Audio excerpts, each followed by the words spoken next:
Good Wednesday morning. Hey, I'm Ron Moore, and this is your morning cup of motivation on Women's History Month.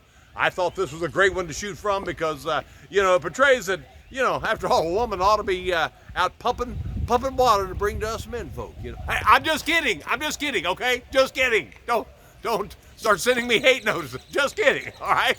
But it is a great statue, though, of a woman, hard-working women. I know most of you who are listening to this are hard-working women. So anyway, hey, it was back in the, I think it started in the late 50s, maybe early 60s, in which certain denominations of churches here in this country backed off from the gospel of the blood of Christ and how you needed to receive Jesus and all that good stuff. They backed off from that to begin to promote a social gospel, to begin to promote that, we just need to be more concerned about feeding the hungry and making sure the homeless are taken care of and doing all sorts of good works for people and that sort of thing. And it became the term was coined the social gospel. Well, let me tell you, there really is no social gospel. There's the gospel. And you find this real clearly there in Luke 19 with Zacchaeus. I don't know if these kind of trees that are around me here today, if that's the kind of tree that he climbed up in. You remember Zacchaeus was a wee little man was he. If you grew up in Sunday school, you heard that song. But Zacchaeus was a very wealthy man. And he was a tax collector, which tax collectors in those days were into the big money compared to most folks. And yet, most of them were cheats too, and so that's one of the ways that they got so much money.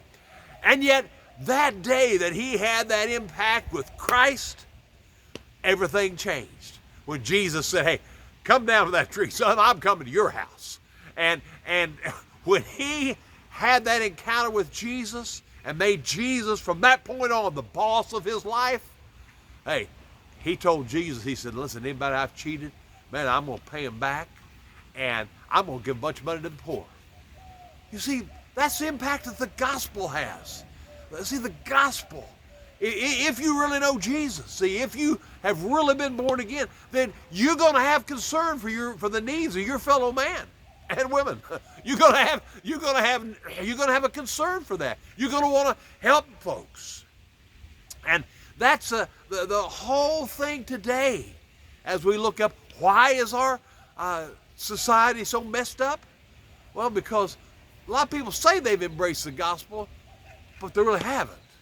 Because there's just certain norms of why, oh yes, everybody grows at a different pace and we all have different struggles. Your struggle's not my struggle and none of us better than anybody else. That's for sure. But the thing is, there's some basics there that if you've really embraced the gospel, if you've really had that time in your life that you've said, "Lord, I'm going to give you me. You just be the boss, the master, the manager of my life. I give you me." If you've had that, then I'll tell you, it's going to be a physical impossibility to walk with the Lord. Now, I'm talking about walking with the Lord. I'm not talking about just filling a pew. I'm talking about walk with the Lord and not be concerned with what's going on in our society. It's going to be a physical impossibility. So I want to challenge you today. Number one, if you've not nailed it down, where you stand with the Lord and receive the gospel, receive the good news of what Christ did on the cross for you.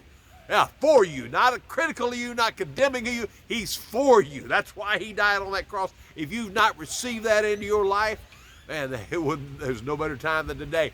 But number two, hey, if you claim to walk with the Lord, it's time we open our eyes and not only see people who are poor, sick, and afflicted, hungry, but also see people that are in desperate need to hear the good news of Jesus.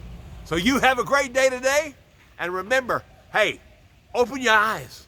Look at the needs of people, because there's a lot of people who need what God wants to do through you. Have a great day, and I'll talk to you on Friday. Bye-bye now.